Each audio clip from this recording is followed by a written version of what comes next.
யாராவது எங்கேயாவது நீங்க சொல்லி ஒரு விஷயம் கேள்விப்பட்டிருக்கீங்களான்னு எனக்கு சொல்லுங்க. இல்லங்க ஆக்சிடென்டலா எங்களுக்குள்ள குழந்தை பொறந்துச்சுன்னு சொல்லி கேட்டிருக்கீங்களா?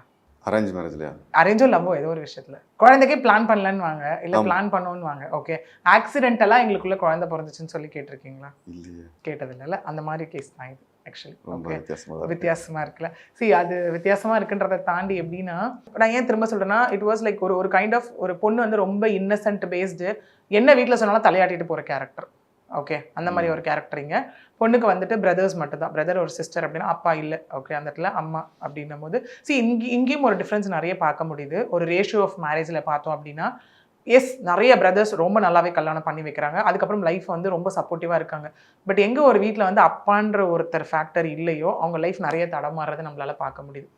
விச் மீன்ஸ் ஆஃப்டர் மேரேஜ் அவங்களுக்குன்னு கல்யாணம் ஆகும். அவங்கள நம்பி ஒரு பிரதர்ஸ நம்பி ஒரு பொண்ணு வருவாங்க. அவங்க சிஸ்டருக்கு மேரேஜ் ஆகும் அப்படின்னும்போது, அவங்கவங்க லைஃப்குள்ள போம்போது இவங்களுக்கு சப்போர்ட்டிவ் ஃபேக்டர் குறைஞ்சிருது இந்த இடத்துல.